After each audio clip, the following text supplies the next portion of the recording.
Bertha has determined the starting time now. Thank you, Bertha. What's the date? January 28th? What's up? Let's see. So part of this journey of being uprooted is being sort of tracked by a friend of mine in Africa who's helping run this idea of community that, Monica kind of brought it up when we were starting to eat, that being together in, that I'll just call it the Christ consciousness, when two or more gather in my name, there I am in the midst of them. And that's a great pointer at how healing doesn't really, if you sit with the group or yourself long enough, then I was telling someone earlier, the silence is the great teacher, because you just can't, there's a certain point where you can't avoid yourself when you sit in silence. And there's a certain point in a group where someone's going to reflect a button you got. In a group like this, if you got any buttons, then as one of my teachers says, if you got buttons, your family's going to push them. Or your lover, right? Oh, they install the buttons. The gas. That's what the gaslighting button installers. The gaslighting button installers. There we go. Yeah.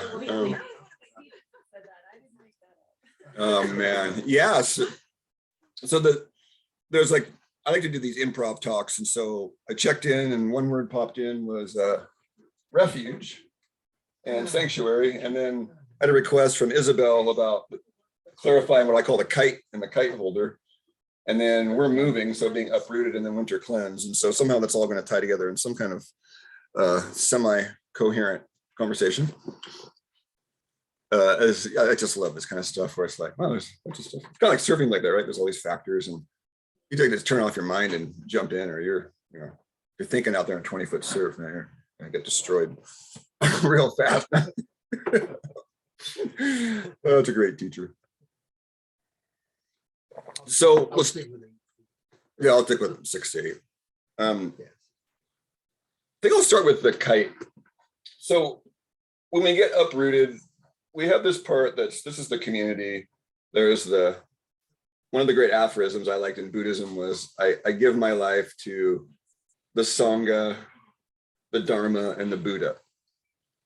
So I give myself to the community, to my heartfelt journey, whatever my journey might be, and to the divine, like that step in AA where you got to acknowledge there's a power greater than yourself.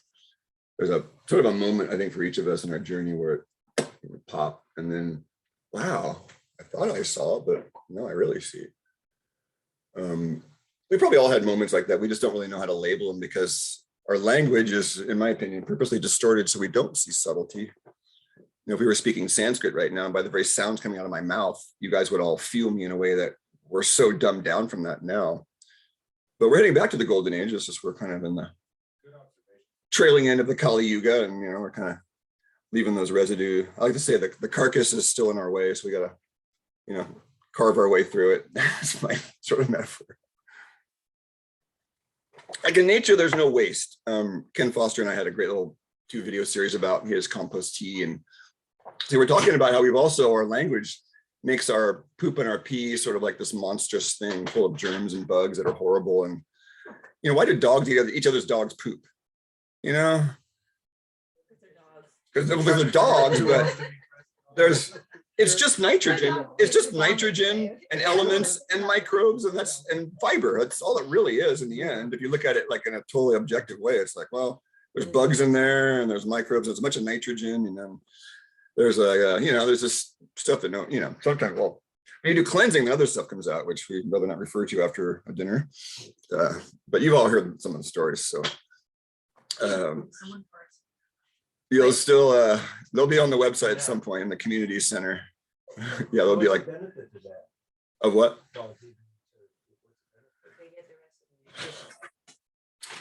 They're probably hungry in some way. I don't think the canned and the dried food really gives the animals what they need. They really need raw. Pottinger's cat study in the 1930s really proved that. They took a bunch of different cats in captivity and fed them raw meat and dairy, cooked meat and dairy, and then their control animal chow. And within 1 to 2 generations, all the cats that were fed the cooked meat and dairy and the chow couldn't reproduce.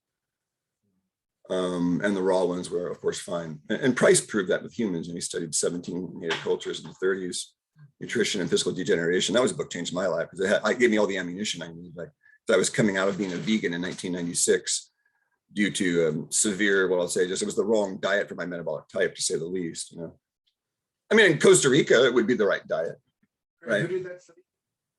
Cook? Oh, Pottinger. Pottenger, Francis Pottinger. It was in the 30s. You'll just see it on Google even, you know, it's famous. Okay. Pottinger's cats is the study. Fascinating. Yeah. You know, there's all these, like, there's all this, it's just material that wasn't really suppressed. It just was never really, you know, put in people's faces. You know. Was it a mix of raw plus some of the books? Oh, well, that was Edward Howell's work, and he had a book called Enzyme Nutrition, and then they were studying white blood cell response an hour after you eat versus before you ate. And so in the 50s, they were doing this work, and it's just sad they never brought it out. But they determined that if you ate 51% raw foods, including raw meat, dairy, whatever, because the caloric foods are the ones we need raw, the ones with the calories. The raw fruits and veggies, for a lot of us, just don't cut it. And that was Ogenius' work, the primal diet. He proved that some people, they got to have their meat raw, just like these animals, or it's part of the reproduction conspiracy.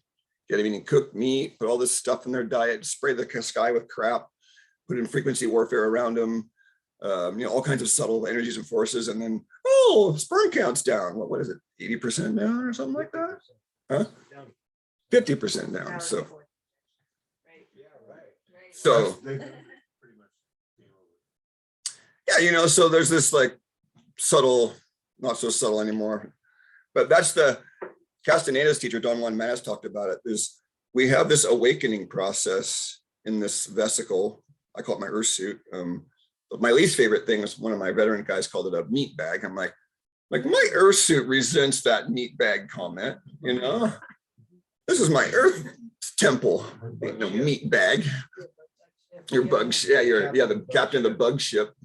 It is mostly bugs if you come right down to it. So, oh man. Okay, so got stuck there. I need to go back actually. I keep being drawn back to this uprooted thing. So,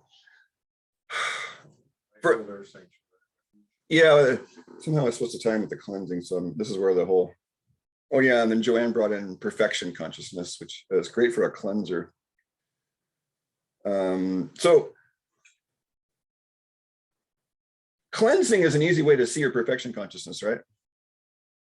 So when we're uprooted, which for me, I was just telling one of my mentors slash one of my bromance guys is one of my elders that I check in with, and got some good tears talking about just how turbulent I felt and this being uprooted sense and how vulnerable it feels, because I have this Taurus identity, and the fixed earth doesn't like to be ripped up out of the ground. You know, like this Taoist teacher once said, how could you move me from where I've spent my entire 80-year lifetime? I am the trees, I am the lake. If you take me from here, you will kill me and all that I am.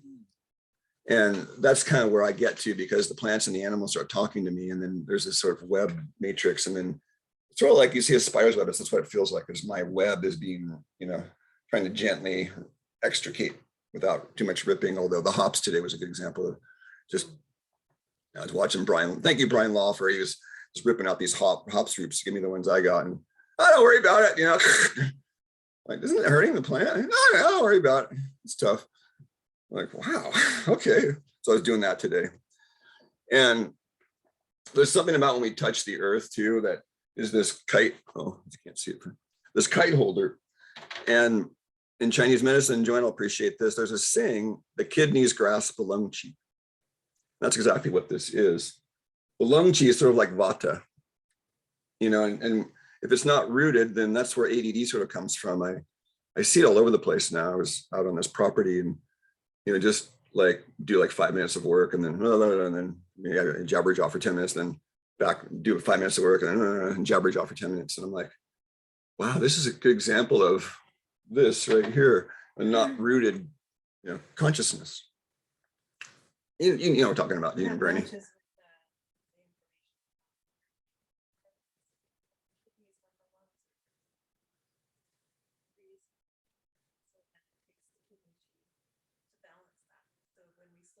breathing and we slow down our release of carbon dioxide, then the kidneys get a break and the heart and then the pH of our urine becomes more alkaline. Because to take carbonate from the kidneys has to release hydrogen, which makes the urine acidic. So that's why you can test your urine. That can actually reflect your breathing patterns. I have clients check saliva and urine pH right when they wake up and right when they go to bed. If you do a series of them, you can see how your diet will change your pH too. One of my teachers was on a nuclear submarine, actually, he's dead now, but he used to say he had to do this electronic pH meter on this, this nuclear submarine. He said he would feed himself all kinds of weird stuff and then check his piss an hour or two later, and he could change the pH all the way down to 4 up to 7.5 in just a matter of an hour or two. And he was using drugs and stuff on the Navy ship. Who knows what was on that Navy ship, but in baking soda. Let's see what happens with baking soda. Just have sugar and then that's interesting. And if you're a true what I call a test tube scientist, that's kind of how I saw myself. Like, I'm not going to find out any other way but finding out for myself, which my main teacher, Adyashanti, was that way. He says, if you don't experience it for yourself, then you're just taking someone else's word for it. And you haven't embodied your realization. And that's kind of what this perfection consciousness is, another, just a distraction. Because it's like the fish swimming in the ocean saying they're thirsty. It's like, for God's sakes, everything you need is all around you. It's like one of the best metaphors I've ever seen. Like, it's like you're in the ocean of consciousness and you're a bubble in it and you got everything you need all around you. Tesla proved that, and you're still, how do you unenlighten yourself from that is the question. We all have our ways of unenlightening ourselves from the truth, because the truth is always and already here. But that's the soul theater thing. Because if that was the whole Dune story, was about that. He knew the future and he got so bored, he threw the universe a curveball, made himself blind. Because he was bored, because he knew everything. Muad'Dib, Paul Atreides, who transformed into a sandworm creature thing. Frank Herbert, man, what a series of books. I read it 3 times through all of them. It's an incredible exploration of terraforming a planet too. It's sort of like, I believe Frank Herbert was a permaculturist. I believe he knew what was going on, and so the Dune was sort of his way of trying to do disclosure, I believe. The desertification of a planet and then the greening of a planet, all in the same series of 7 or 8 books. They had a desertified planet and they were dreaming to make it into a paradise, and it became a paradise, and he became a worm creature, like one of the sandworms. And then his desire as a sandworm was to bring it back to a desert. So over the next, because he lived like 4,000 years, so we got to do these epochs where he made the earth green and then he made the earth desertified. Well, not the earth, but this planet Dune. And the Dune series is a very convoluted fiction, but if you've ever seen it, there's a lot involved. Anyways, my own kite got uprooted there. Back to the subject. So the breath, I think, the breath, but if you're not aware to breathe, I was telling a client this is all, you can pray to grace and get that sort of background consciousness, the autonomic nervous system in that natural state by practicing when you are awake and aware. And then the asleepness gets less and less and less and less and less. That's sort of the trajectory. Because when you get conscious, then you can sort of accelerate the evolutionary curve of ourselves. And so if you choose, like I say, voluntary suffering, which is sort of austerities and cleansing, then you don't have as much involuntary suffering. The subjugation of the ego and its desires is a great way to not have involuntary suffering. Because we think life's a party. And I was just telling the Tom and Gabriel earlier, I go, it's not really interested in when things are going good with people. Because, like Michael Franti had a line in one of his songs, when the hard times come, the teacher's in the room. When the hard times come, the teacher's in the room. So often I find myself pushing people to that point just to see what's there, because then I can trust them or not. It's part of my traumatized childhood. I used to have this auric field I would scan for hundreds of feet out to see if I feel safe. And I would control everyone with my charm to feel safe. But it's all back to not feeling safe, which is fear, right? which isn't a good place to live from. Right? But see, that's each one of us has a story, right? We're asleep at the wheel. And if you're not asleep at the wheel in it, then you get to have the drama. And then drama is the point, polarity.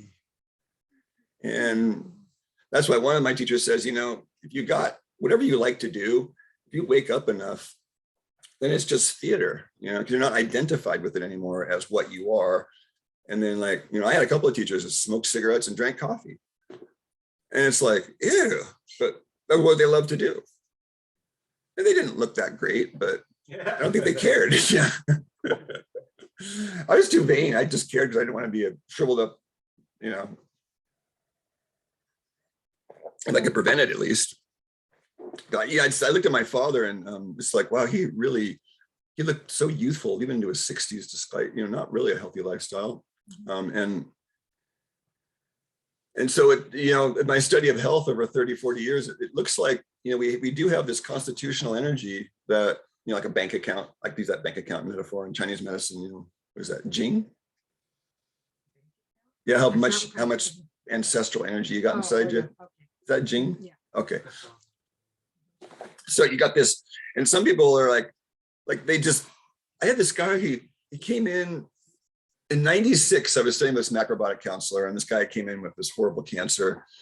And he was like 54 and drank whiskey and meat every day and sort of a toxic attitude. And he was in with his young wife, though, who was very bubbly, and he was like 55 and she was probably like 35. So he was like, you know, rich and like got his little trophy. And but what he didn't realize, I think, is his little trophy was very intelligent.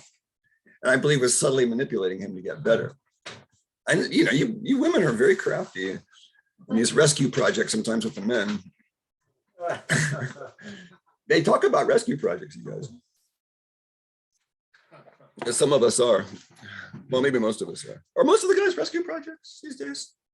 What do you guys think? Are most of the guys rescue projects these days? Both ways? Okay, both ways. It's all a train wreck. But we're aware of what we're doing. Oh, look what I stirred up here. Wow, yeah, we got lots of stuff going on. Look at all kinds of stuff stirred up. Okay, so when we put ourselves to the edge, which is in a cleanse like this, when I started all this 20 years ago or so, it was like, I'm doing the daily challenges. I'm going to fast. You know, I remember my first fast when I was 31. It was like, I couldn't believe how much I love food until I tried to do a whole day. I did do the whole day, but. And then at dinner time, I had this ginseng tea, and I was a 31-year-old man. It was a Korean ginseng. It was just the wrong thing to have on a fast. And I got jacked up for about 6 hours. My housemates were like, you go in your room, buddy, and just skew over there. Then my skin dried up, and it was like, oh, and also I had to ride my bike around the neighborhood for a few hundred laps to work it off. Korean ginseng. Korean at age 31. My teacher warned me, don't do it. And I had to find out for myself. I had to find out. Yeah. And then I'm riding my bike around the neighborhood in the semi-twilight of the evening and smelling everyone's dinner from a mile away, of course. You know, you guys know, it's like, wow, there's barbecued tri-tip and there's baked potatoes and even the barbecue sauce in this one house I got a whiff of. I was like, wow, it's time for that.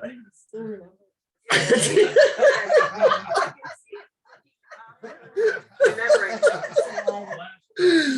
there's a foodie, right? There's a foodie. When I was on 10-day fast, I could smell it. I eaten a candy bar 100 yards away. Really? Yeah. When you were on what? A 10-day fast. I could smell that. I could smell him eating the candy bar. We have really refined senses. We don't realize it. I said, oh, you are eating the chocolate bar, candy bar.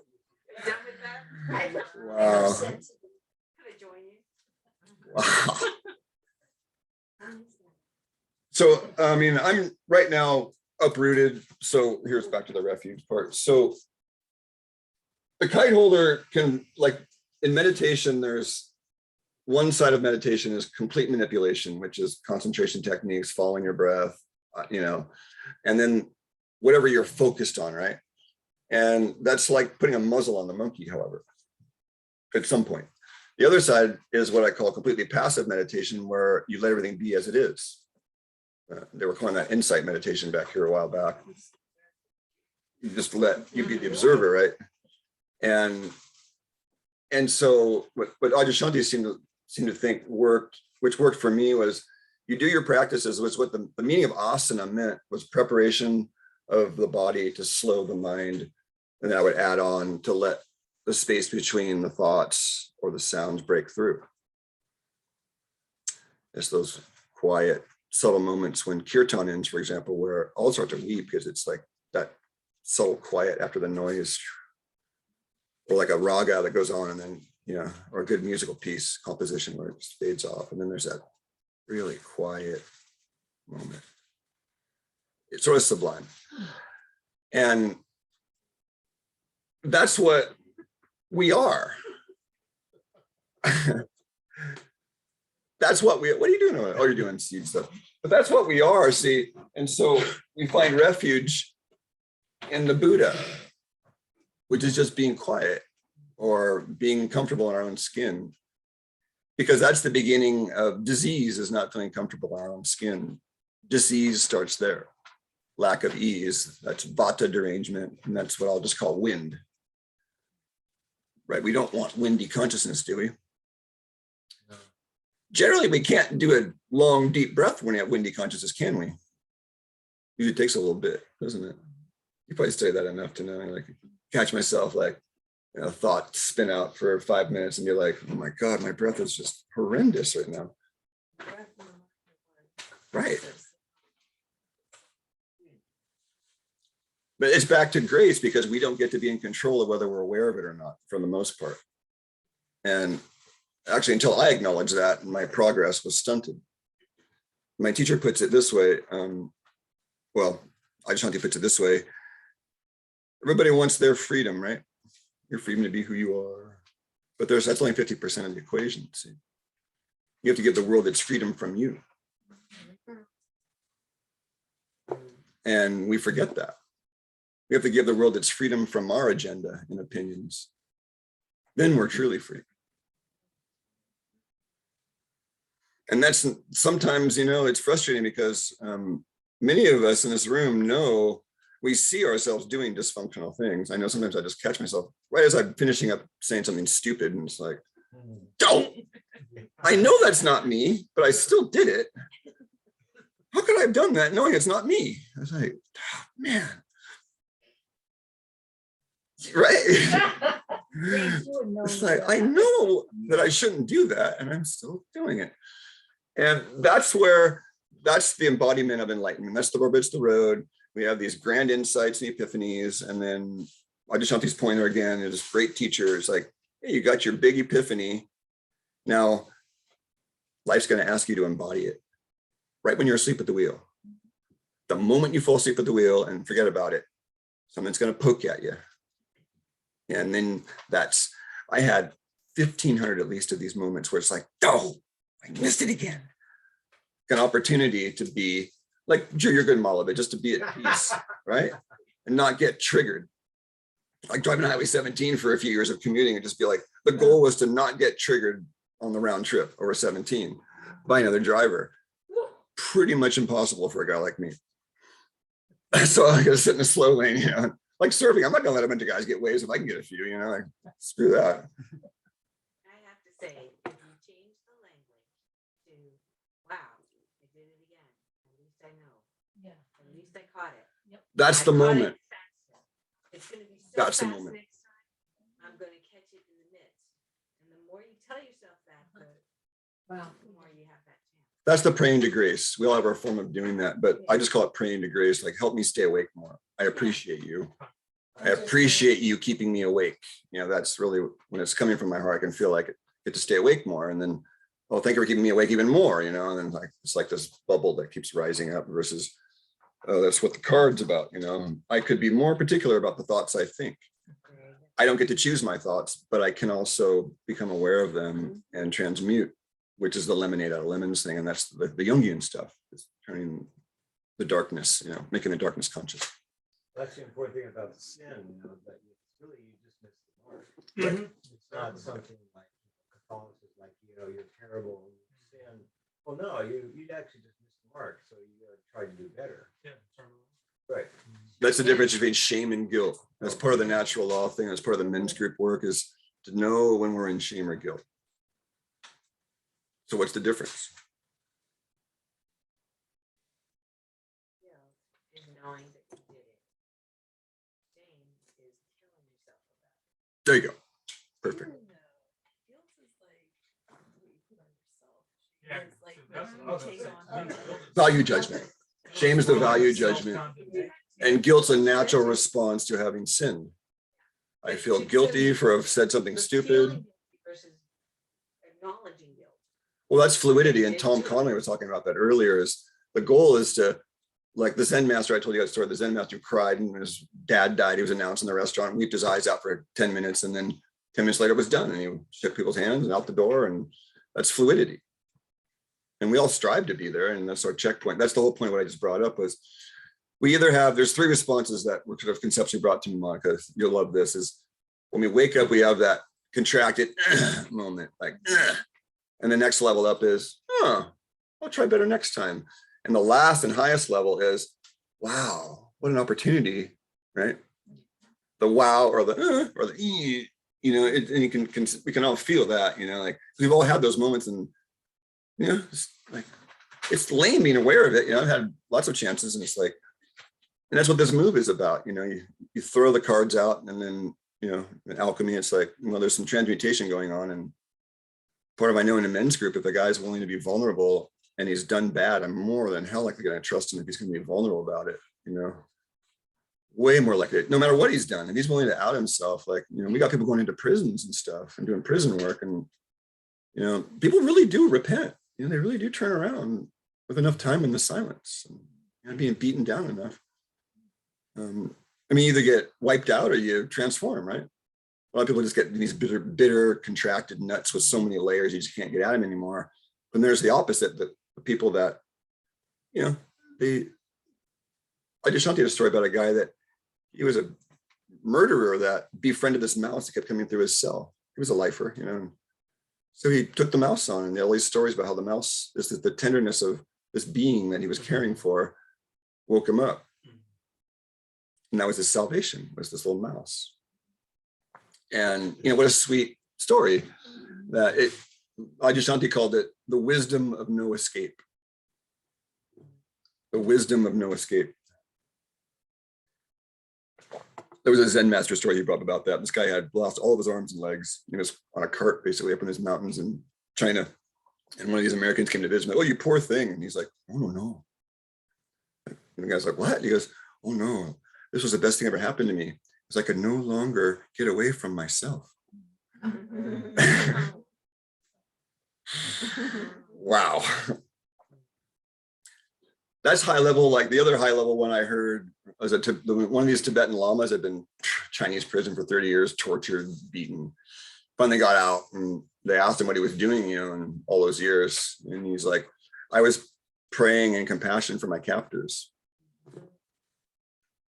High level stuff, because it's a choice.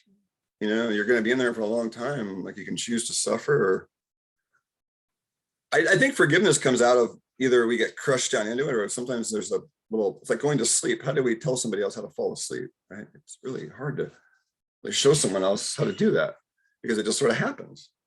Normally there are beings that can, you know, probably, you know, push the buttons, I'm gonna go to sleep now, but most of us aren't that way. And I think grief's the same way. Like, how do you teach somebody how to let go of something? It's kind of hard, right?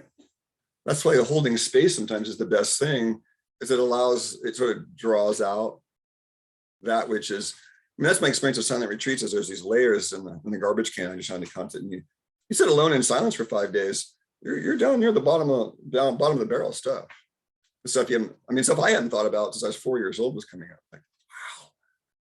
And a 10-day, and forget it. Yeah, you're down infancy stuff, at pre-verbal stuff coming up, because that's where consciousness goes. It always goes for the next deepest thing, like water, right? Water always goes down. And so saying in silence, it's always, right, Gene? In the silence, I believe. There's a line in a song, in the silence, I believe. I love that song, because it's true. It's the great revealer if we're willing to see, which is part of this surrender. We can surrender even to our own self, which is that there's a Rumi poem called the Guest House, you know, and we're like a guest house, you know, and I call it mothering my own thoughts. Can you mother your own thoughts? I mean, I have homicidal and suicidal thoughts. Pretty hard to mother that because there's already a part that's in there. It's how I can relate with everything that's going on around us because I've gotten in touch with that sinister part that's sort of, you know, letting go. And if I hate that sinister part, then I'm part of the problem. But it's kind of hard to love a murderer because it comes out every now and then, you know. And this other part of me, this child part, is just terrified, you know. And there's a mediating force though, and that's the support of the group. Right? That's what keeps all that stuff in check, is being aware of it, getting it out. Number one cause of cancer is, you know, in my opinion, is repressed emotions. You know, most of my clients that made it through all odds were the ones that bore their soul to me or someone else. You know, just all the deepest, darkest stuff that so shameful, back to shame, you know. It's like the core story for most of us is I'm not lovable because of XYZ. I mean, I've done so, I mean, it goes down so deep. Most of us are too afraid. Like I had a girlfriend that she literally hated herself. And she would project it out. Oh, everyone hates me, right? Like, no, you hate yourself. It's a horrible realization to realize there's two parts that are in such conflict that, I think that's what causes bipolar and depression and these split personalities, right? These two parts, they just can't marry. And then they present at different times, right? And that's part of this, the breathing thing and being in community. Then you have reflection. And these people at a young age, that the special ones, especially like us, we were identified at a young age and nurtured and taught how to use the gifts instead of repressed, ostracized, bullied, misinformation, gaslit. You know, all the empathic people are, in my opinion, the ones that, you know, in the invisible rainbow, 30% of the population was sensitive to electricity in 1870, according to Furstenberg. What does that tell you? There's been a mass slaughter of the ones who are Gnostics, the knowers, going on for thousands of years. And that's, but see, the thing with the evil is it doesn't have a big enough view. So that's what's great, because there's this great theorem in macrobiotics that everything that's extreme becomes its opposite. So the contraction we're in, I believe it's already bounced back. It felt to me like last year at some point, but we're back in this now. To me, at least personally, I'm sure in the world, you know, there's a lot more still to come, but it feels to me like my guidance is saying, you just play your cards right, and the world is split into a duality. Erica Welton referred to it actually, one of the PMA talks. I thought it was brilliant. Said we're going to see a split, and you want to be on the right side of the split. And many of us sense that. You know, I don't want to be over there. I don't want to be stuck in la la land. You know. Well, Great Britain just dropped this vaccine. There's. So that's just part of the rollback. You know, the thing about an arrogance is that we think we can plan the future. We can plan the next breath, and it's so arrogant. That's why I love about what I've been through in my life is like, that's all been crushed mostly out of me, and I'll poke fun of it, but I'll sit here and look every one of you in the eye and say, you know, it's going to be a lot better than the naysayers saying. It's going to be a lot worse than the hopium people put it, you know, and it'll be some combination thereof, because we're all in the stew pot, you know, making our choices. But a lot of people are waking up. I mean, this client emailed me this morning, you're so vulnerable, double jabbed. And it's not good. The signs he was telling me was like, oh.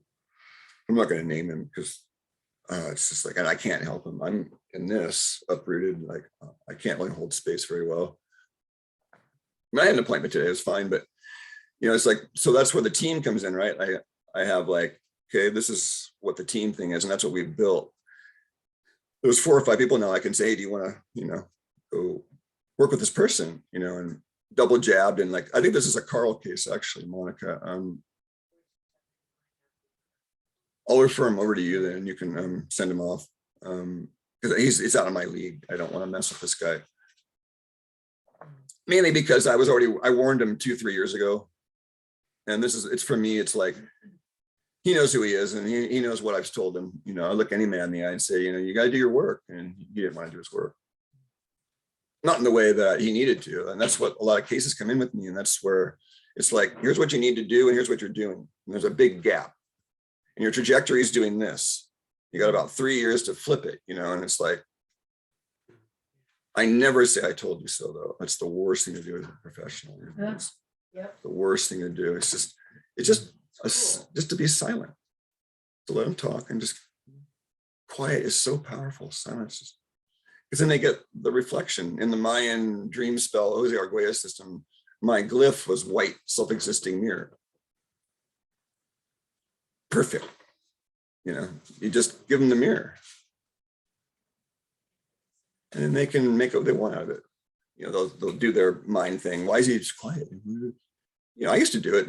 When Dan Millman looked me in the eyes when I was 27 years old for the first time, and I shook his hand, he didn't look at me, he looked through me.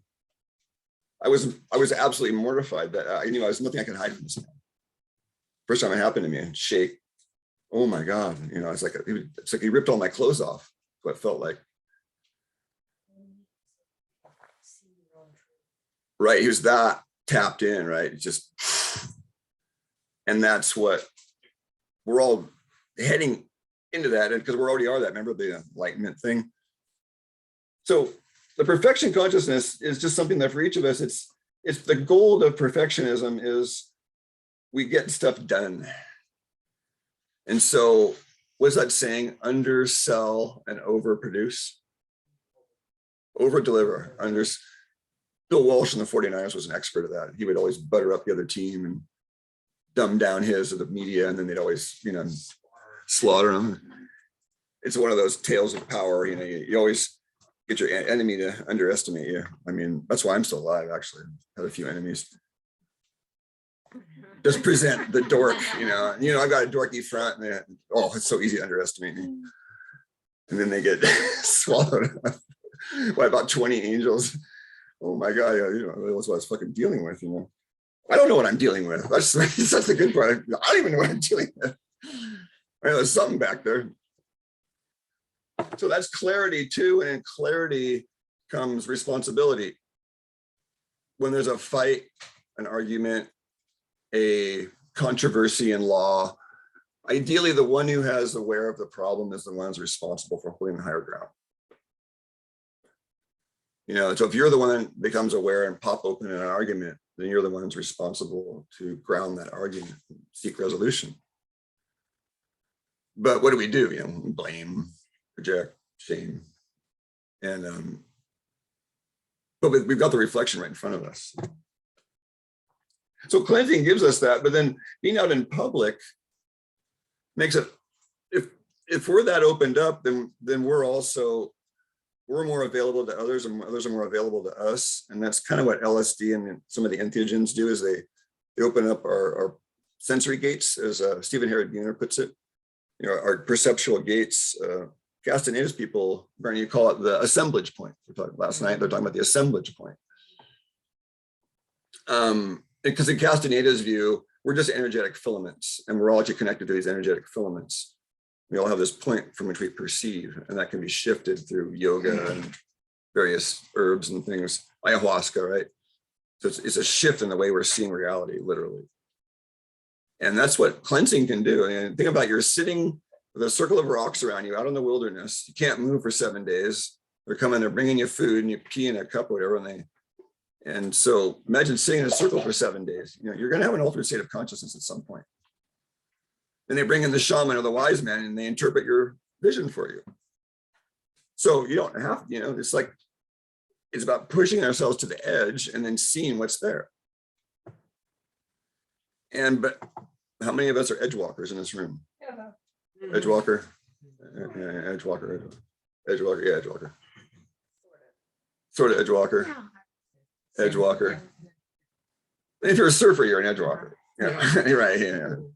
You're surfing good, you're an edge walker. So that edge shows us, you know, like, okay, like in tennis, and there was a book called Zenith I read years ago, and it's like if you hit the ball too high all the time, then consciously hit it low. And then you kind of work it out in the middle. And then that's kind of how I was in life, right? The parent, the first child, I was hyper overprotected, and my brother after me, hyper underprotected.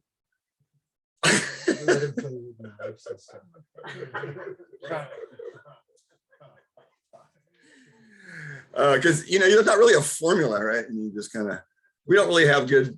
Did any of you have a good education from your parents about how to be a parent? Did any of us get that? No. Wait. I have to give my mom credit. I do have to give my mom some credit because she told me that you're raising your sons and daughters to be independent, not dependent. So she did. I mean, she had the long goal in mind. Right. So she would let us make mistakes, or you know, she would let us chart our own course. She wanted us to be independent and not dependent on her. So Great teaching. yeah, it's huge. Yeah, my mom taught me manners and social mores. I didn't always heed them, but you know, they were, I got hammered a lot because it's like, this is what's appropriate in most public settings, you know, and I was always inappropriate, you know, I had to be sort of, we're herded in a little bit. Sort of a Kramer my whole life, you know, but I learned because I idolized Kramer on Seinfeld. One of my favorite characters of all time. Yeah, for those of you who don't know, Seinfeld, there's a character called Kramer. Right? Really does. Love Kramer. I now see how you literally play Kramer. Shit, they're on to me. Damn it. It clicked. Oh, they're on to me now. Gene and Bernie were onto it long ago. I'll get a wig. Somebody should buy me a Kramer wig for Halloween next year. I'll play Kramer. Krager. Oh. Oh my lordy. Did I? Okay. I think that what time are we? Oh, okay, still 9. So there's this. How many of us have a daily practice or some kind of practice? Practice. Sure. If you're consciously in your God space and it brings you to your God space on some level, right? Practice. Yeah.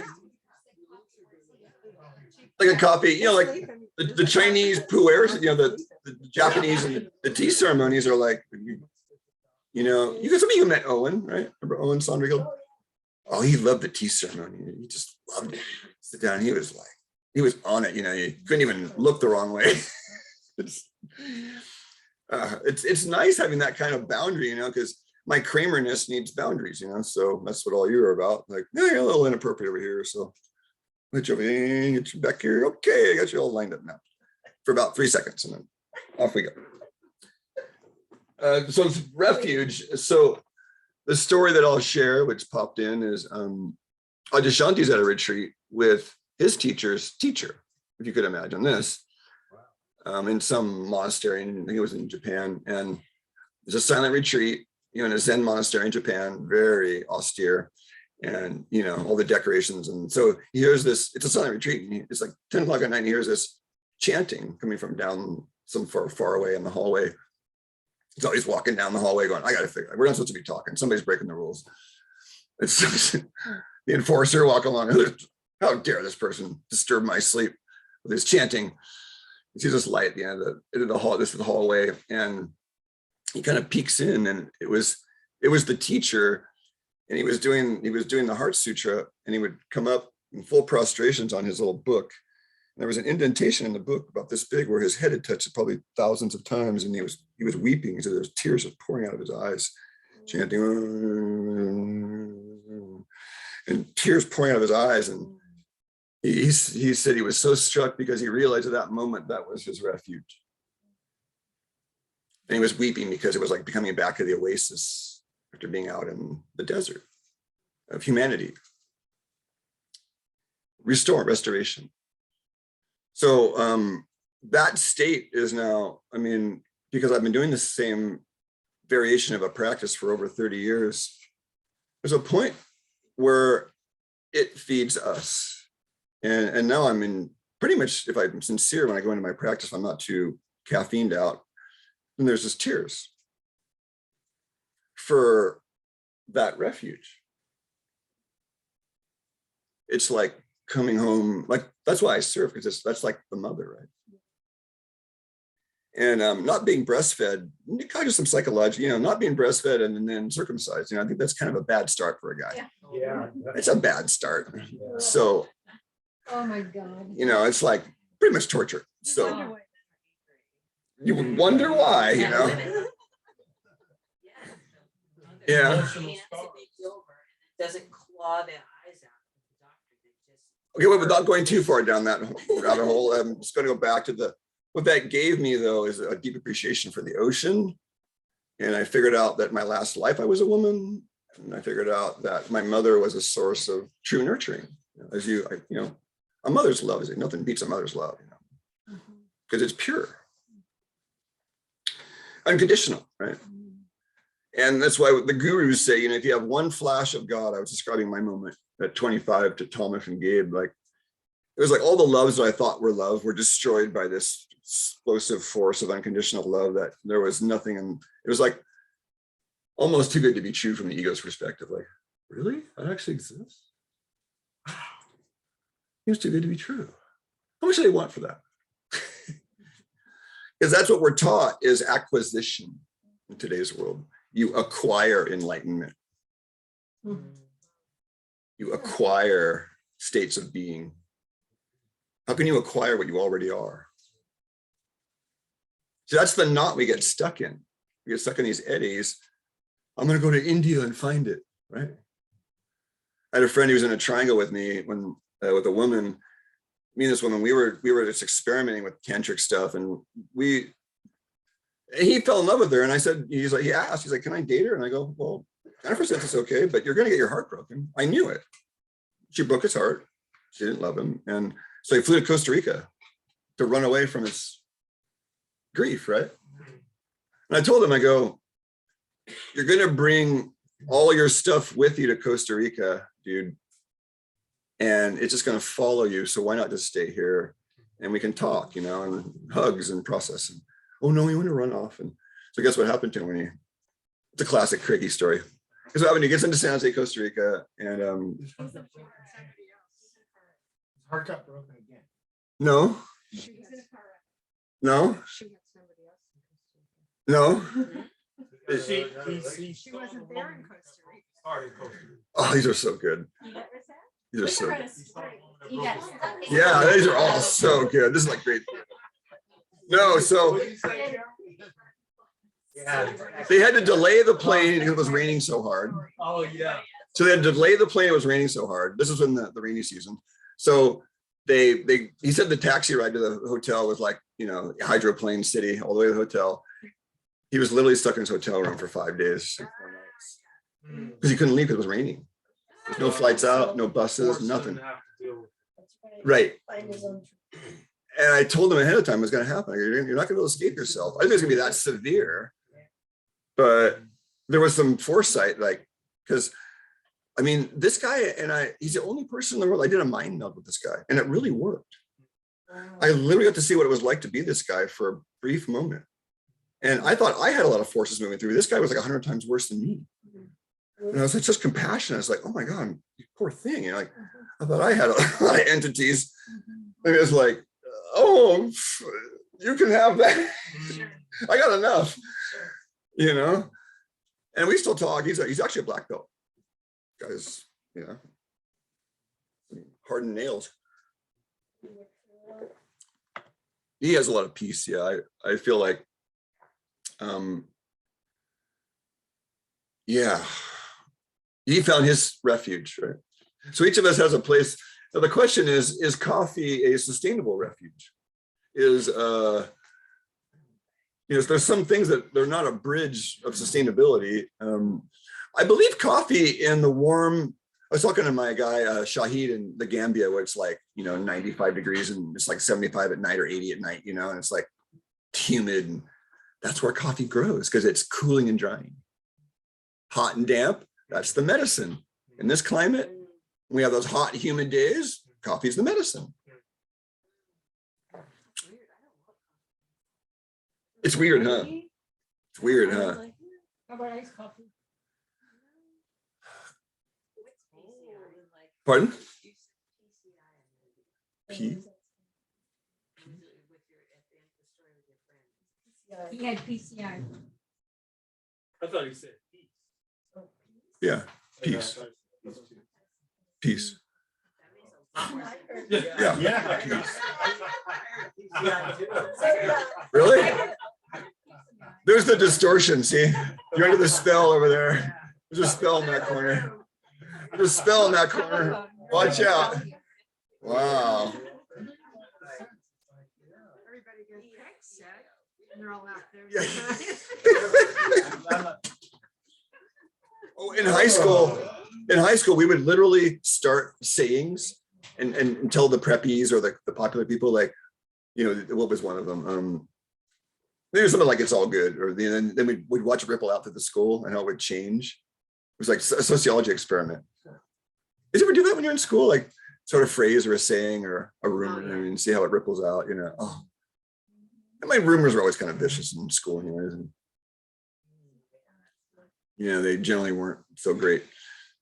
So I think you understand the concept of refuge. Like the group's a refuge, right? Right, The group's a refuge. Yeah. Oblivion's a refuge in a sense, right? People seek oblivion. Well, I've done it. If I can just smoke enough pot, I'll go to oblivion, right? Right? If I can do enough LSD, heroin. Oh, really? Oblivion? LSD and TCC, and I was like, I just want to take that, I have no idea what it is. I literally walked the circle. I couldn't figure out how to get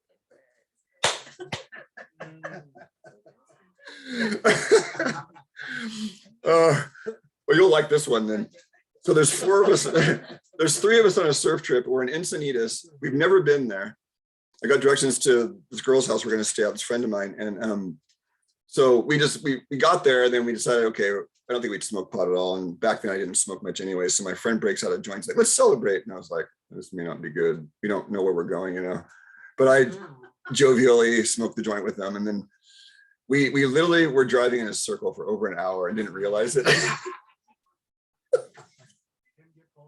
Well, it was like a big circle, right? It's like a 20 square block circle. You know what's amazing about that though is when you get like that far out into oblivion, you don't wander off lost. You literally go in a circle. Like, I've had that happen multiple times. When you get that high, it's like you can't go anywhere.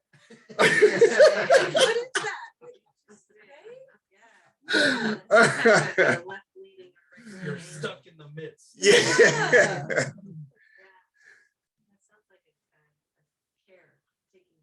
Yeah, being taken care of, certainly. Certainly. Yeah, we were like an hour driving around Encinitas, where I guess we went all the way around the periphery, and then we came back to the same place we started an hour later. We're all go.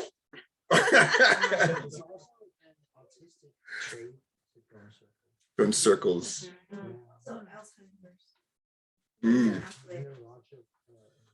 Oblivion is not a high state of No. mind.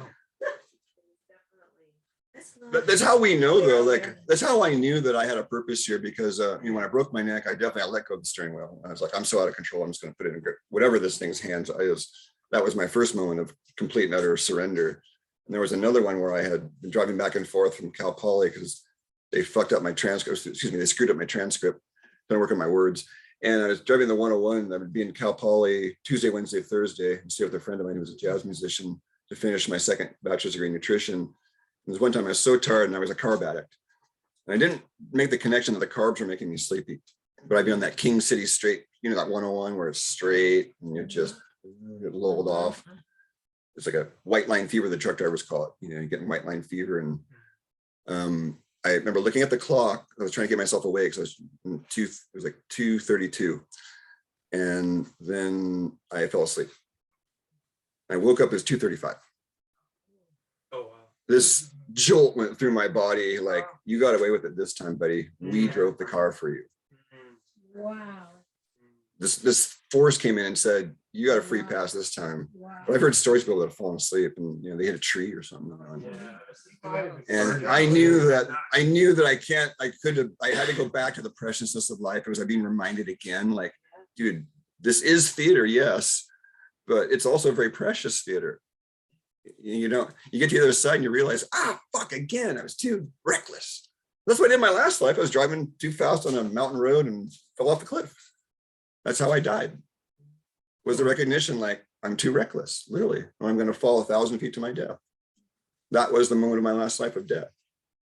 I don't know if it was suicide or on purpose still. That's what I told you guys. Part of me is working that out. Like, but not last life. Still alive. Yeah. Have fallen off the cliffs. I've heard the stories. Somehow they survive. Oh man, I yeah. know it is. They're not meant to die. Yeah. They're just not meant to go yet, right? And we all have versions of the same story, right? You know, the youngest person in this room is what? 40? The youngest person? 50? 47? I think Bernie, I think you're the child. I think Bernie is the child in the room. Yeah, so Bernie is the child in the room here. So you get to be our age in today's world. Like, we passed the initiations, folks, because we're here. You know, despite, as my teacher says, in spite of ourselves. Many of us are here in spite of ourselves. So I just wanted to buckle up. The perfection consciousness, the goal to it is like back to that. It drives us to be better. It gives us a higher standard, because if we don't have a higher standard, then the door is already closed, right? People, every person that comes to see me in this new age town tells me they eat healthy. I go, yeah, by the pathetically poor standards you've been taught, you do. Your standards are this big. You see, my teachers are this ceiling. You got to at least shoot high with this health thing, you know? Then you open the doors to possibility. That's what Castaneda's whole message was. There's a whole infinite universe of things to explore. We dumb ourselves down to this one frequency band. You know, so that's what, you know, like sometimes just fasting is a experiment in consciousness, right? Like, wow, that was kind of cool. It was like being high all day, just neat. Or there was another teacher who was 180-degree health or 360. He was really outlandish. He would have people eating as much food as they wanted, as long as it was healthy, and they were losing weight. There's a type of person that really works for, you know, and I was like, eating all the food you want and still losing weight was just mind-boggling. And there wasn't many. I mean, you had to eat like sour cream and raw meats and cooked meats and dairy, but there was a certain balance of veggies you were supposed to have too. Yeah. Granted, you know, and you got a certain amount of veggies with all that.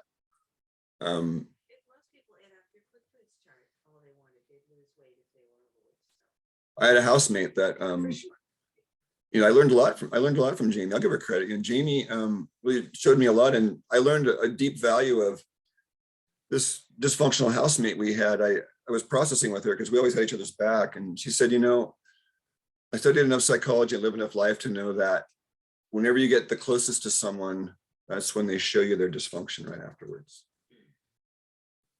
Because now you're trustworthy, and it comes out. Am I this trustworthy? There was a Seinfeld about this, where George tells Jerry all of his deepest, darkest secrets, like really vulnerable. And then Jerry goes, have fun with that, and gets up and walks away. Our greatest fear, right? We tell someone our vulnerable truth and they get up and walk away. Kramer wasn't there. Kramer wasn't there. Oh, yeah, probably. I mean, we'll have to watch that. But the archetype, one of my early teachers actually encouraged me to watch Star Trek and Seinfeld, because he said it contained all the archetypes of humanity. He says if you study it from more of a sociology experiment, you know, it's kind of like you're just looking at all these archetypes. Like I just brought it up again, you know, George, and because they're playing with this shame button, right? Like, oh yeah, if you really open up, then see your best friend's going to walk away. It's kind of the message, right?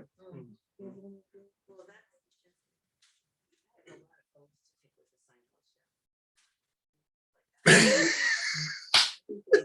foster an awful lot of sound asleep adults pretending to be adults while acting like. Well, that's part of the, Thank you for saying.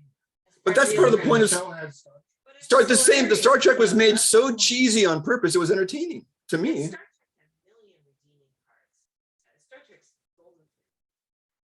But you can also see the half full, which is that Seinfeld pointing out states of consciousness that people aren't actually aware of. And the comedian provides you with the viewpoint of, hey, here, this is around and we're doing it so we can talk about it. Yeah, and at the same time, to be a large part of that is to deliver the message from an entertaining / comical point of view, because if it's too serious, people will check out on it. That's right. That's large. See, we're talking about it years later. You're going to see the perspective of what Seinfeld was trying to create, and the people who were kind of asleep and kind of fake is a very interesting observation to hear tonight. Yeah. But about the Star Trek, you know, Gene Roddenberry is very New World Order. And if you Yeah, I look really at it know. from that perspective. Well, look at it's Star like, Trek. Whoa. Yeah, they were geoengineering the Good other. observations about Seinfeld, Star Trek. Yeah. That's part of being close to your enemies, right? I've studied my enemies my whole life for 40 years. I knew the US and the whole its tentacles was my enemy as a new age being, and I've studied it my whole life. And now it's coming to fruition because we're eating it away from the inside out. I think it's a very interesting form of love. Yeah. I'm not running away. I could easily be up north the last 20 years in Laytonville off the grid with my buddies, but God said, oh no, you're going in the belly of the beast, buddy. Because I made that proclamation, I'm going to live, thy will be done. And so I was prompted to be here with all you guys, but I could have been up there and the little me, and I would have lived my smaller version of myself, right? Khalil Gibran talks about that in that A Piece on Love. You can choose part of love and you'll never feel all of your joy nor all of your sorrows. But I was never, that's the edge walker. Carpe diem, right? Seize the moment, seize the day, as much as possible. That's why Bernie and Gina are so cool, because they're the seize the day moment kind of people. I'm still learning from my my deprivation consciousness I grew up with. And I wake up to these bubbly ladies. It's like, oh, how refreshing. You know, because I'm just overwhelmed most mornings. It's so many people's stories, you know, and then how about a hug? Oh, yeah. That's so much better than where I was a minute ago. I mean, that's really the value of, you know, the war consciousness that's still so prevalent. You know, the feminine is there to nurture it out, right? Just holding space, being present. You know, yeah, somebody left here tonight to go do that very thing. That's very honorable and sweet. That desire to, like, that natural desire to give that comes out of, I just like to call it agape, when it's like a natural overflow. When I'm selfish and I repent, store up my chi, then it naturally wants to spill out. An agape. It's uncontrived giving versus the dutiful, contrived giving, right? That's why I don't see people, my friendship circle has turned over 5, 6, 7 times in my life, because I got tired of convenience and party and surf friends and sought out more something like this, where, you know, it's an uncontrived relationship where the sincerity of the giving and the love is there, and there's not sort of so prevalent in today's world. The giving is usually like this. Yeah, it's like, oh, what am I getting? Yeah, versus the pay it forward. You know, and Kevin Spacey was in that movie. I loved Pay It Forward. Oh, that SOB. You know, yeah, it was a great movie. You know? Great movie, huh? American Beauty. I loved American. Oh my God. Yeah. Usual Yeah, Suspects. American Beauty. Yeah, there's some good ones. Yeah. The Usual Suspects. I actually don't think I saw that one. Yeah, you gotta see that one. Okay, we're after 9. Natives are getting restless. Huh? Off track, yeah. So we come back to the track. I don't even know if Sach is even with us anymore. Well, it's 9:15, so let's button this up. Oh, if you are doing I should probably address the winter cleanse for a minute. So if you're part of the winter cleanse and you're watching the video, which I guess you got this sort of more of a random conversation. Just the point you could come to is if you're doing this and you started with everybody else and you're on day 7, 8, or 9, and then really for a lot of people, the first couple of days are the hardest, and you sort of settle into a, like, oh, I got the basic food chart. I'm gonna try some of these challenges. And it's coming back to this refuge. The cleanse can actually be, instead of thinking of it as a negative, it's like the place you can find refuge in, which is like, for me, the refuge is I'm not eating anything else. And so all the temptations are like, they're not there. I've already made the decision. I'm not going to do it. So it's freedom in a sense. Like, no, I don't need that. Very empowering when you choose not to indulge in all that stuff. Yeah, and then when you do, you fully enjoy it, right? Right. Like, yeah, I'm fully enjoying it tonight. It's the backlash shame that comes in afterwards that perpetuates the cycle, right? Oh, I'm so weak. I just did it again. What an idiot. I had that voice for a while. I was like, who are you? What do you want? Oh, that's right. So cleanse worthy means then if you're not having more ease in your body. So one of the cleanse adjustments I use is that, God, the weather's been good out here. But, normally a winter cleanse involves some, lots of stews and warming foods but inherently good foods aren't all that cleansing. See, that's the rub. And so you have to sort of make up for it with, there's supplements and, a bunch of people here got a bunch of stuff. And, the Spanish black radish tablets is like, I have a whole thing of radishes in there. And it's been a week. And I have the same aversion everybody else does. Every once in a while, I was like, I'm sick of radishes. I'm over it. So I eat the tablets, because they're convenient. The Spanish process has raw beet tablets, raw radish tablets, raw greens of various sorts, raw meat tablets.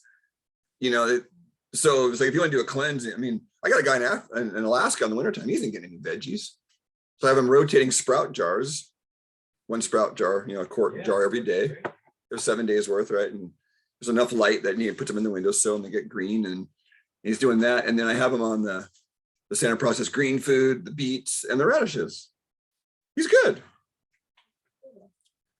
But there was actually, that seasonal affective thing too. And so we did cod liver oil with a little bit of D3, which usually, we're sort of against that. But we gave enough support around it, liver support too. It's that metabolic pathway. There's so many little ways to mess with that copper iron thing. Even though some of the standard process stuff does it. So I'm having to re-look at what I'm going to use moving forward. But this iron, like any iron supplement, should be looked at with suspicion. Any iron, anything with iron in it should be looked at with suspicion. Yeah, like Wheaties. The breakfast Cheerios. Yeah. Or mineral water. Iron fortified should be your biggest red flag. Yeah. Oh man, yeah. Now, through hair mineral analysis, there's an interesting thing with iron. Iron has an affinity to manganese in the hair mineral analysis people view, and I believe, is it aluminum? There's lead has one with calcium. Might be magnesium, copper, iron, might be the triad. And this teacher calls it the 3 amigos. Yeah. Because there's these relationships amongst elements and minerals that they don't talk about, but the hair mineral analysis people have got it dialed in because they started in the 70s and the 60s. So they got a lot of years of, trial and error and empiricism. So I'm trying to stir this up instead of getting started on a new topic. Oh, the cleanse. Yeah. So cleanse adjustment, that's what it was. Generally on the cleanse too, we're trying to increase our bowel movements. So bye, Satya. She said thank you. Generally, we're trying to increase bowel movements, right, versus decrease on a cleanse. So if you're not, then what's that about? Anybody? You're cleansing, you think, but your bowels aren't increasing. So sure, there's some emotional something, right? What else you think? Maybe not. Sure, you could be eating cleansing, but not enough fiber. It's that time of year where we need to nurture the inner warmth. And so we can get a little seduced this time of year. I was out, got a little seduced, and then the sun went down. And I was like, wow. Remember we were driving back? It's like, whew. So we have to protect that core this time of year, especially. And if we don't do that, that could take our thyroid down, our core temperature down a little bit.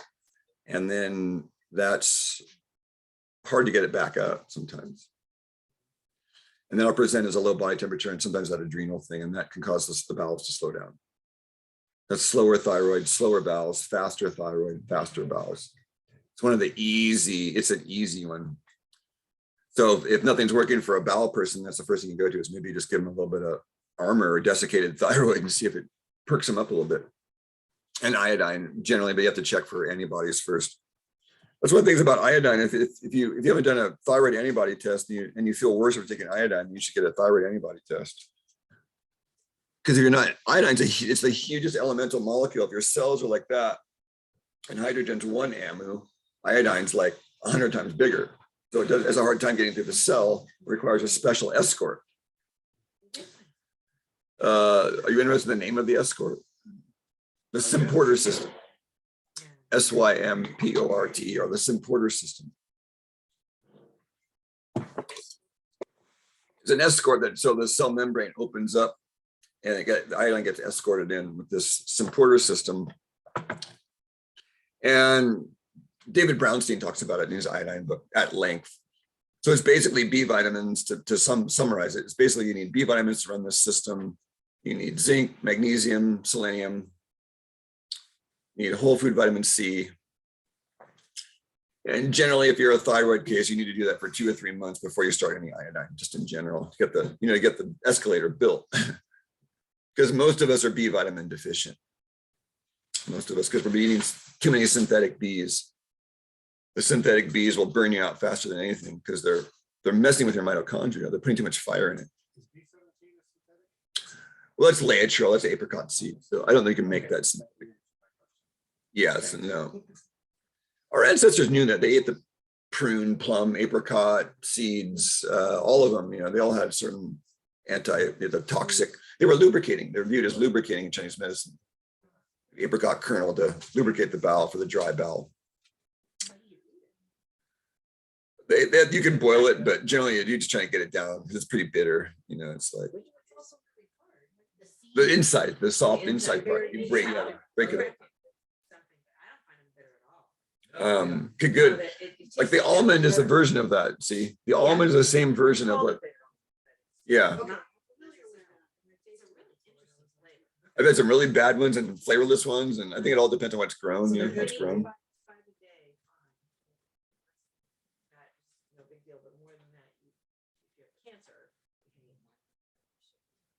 Yeah, they're very lubricating. If you've already got diarrhea, do not do that. If you have loose. Yeah. Good medicine.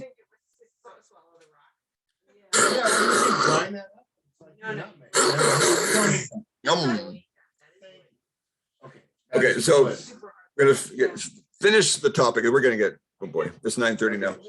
So that was the Symporter system. And then most of us, if you want to do iodine loading properly, it is appropriate for the wintertime to have this, just to end this on, is you really want to do 30 to 50 milligrams for about 2 years of Lugol's iodine, or some high dose of the Lugol's version, though, where you're getting the 2/3 potassium iodide and 1/3 elemental iodine. Yeah. If you start it and then stop, you work your way up to like 3 drops a day and then stop. Are there things that can go wrong? I haven't. I've been kind of all over the place, the map this year. I started doing some loading and then forgot about it and stopped. The Standard Process has a version of Lugol's in their tablet now, and the organically bound minerals is mixed with it. So there's their protein bound iodine. They have a special patent. They protein bind the iodine, so it makes it easier to absorb, which means you need less. That's what they're all about. So you need less of their magnesium, less of their other elements like calcium, because they make it hyper absorbable. They're just trying to mimic the way things normally would work. They're never trying to mega dose you per se, which is why I admire their work, right? So the B vitamins is a one that we just don't talk enough about. And Dean and Monica, which grouping on the system surveys? This one? Pop quiz. Group 8. Great. Oh, okay. Bernie and Jean, you'll get to that point where, because the system survey is your fast track diagnostic tool. somebody fills that out for you. And that's what we do in the circles. We look at the highest point totals, and it's like, well, your blood sugar's all messed up. I mean, you go right to the highest point total. And that's what I've been teaching these guys is like, you got to start with the chooser. Well, that's blood sugar, right? Because somebody's blood sugar is off, it means they've been choosing too many carbs. You got to deal with the chooser. So it's the great tool, because you can see like, oh, their main sign is group 8. They're B vitamin deficient. Well, they're going to have mood problems. They're going to have energy problems. They're going to have sleep problems. They're probably going to have neurotransmitter problems. They could have gut problems because there's a relationship of thiamine and colitis that most people don't talk about. So the B's are how we transform food into energy. See, they're the mediators. And our ancestors knew this. That's why liver was like worshipped.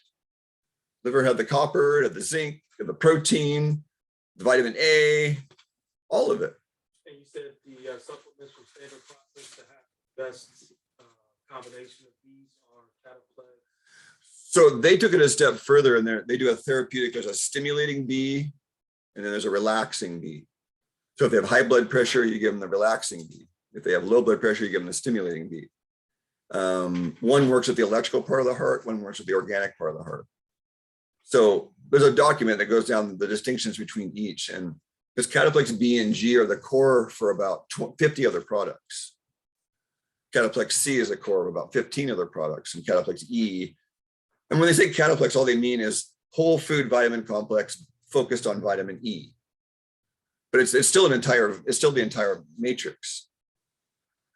Cataplex meaning like catalyst, the catalytic form of E. And that's some of the things that we're bringing back into the world. That's why Health Alchemy feels so good about, Royal Lee identified 3 forms of vitamin E that we don't talk about: E1, E2, E3. Anybody talk about that anymore? No.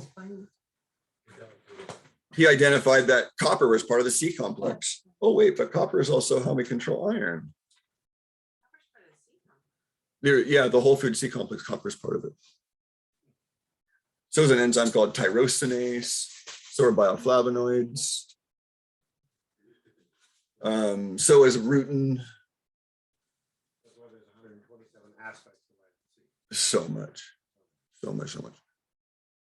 Well, vitamin C is made from sugar. See, ascorbic acid part of it, but there's other elements to it that are more subtle, and that's back to this frequency thing. See, we're seeing 250 whatever vitamin C's. These are all the faces of the diamond. And we still go on the wrong premise, which is that our cells and the life force is reading chemistry. Life isn't reading snapshots. By the time we've seen reality's already moved on.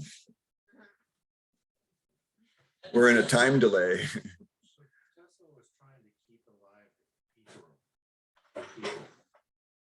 Edison killed them. Of course he did. That's it's the ethereal.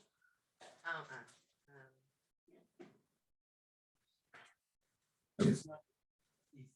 I think it's Etheric. etheric. Thank you. Etheric. But same idea. Yeah, I followed you. Yeah. Einstein just destroyed it. Edison was like, yeah. Edison.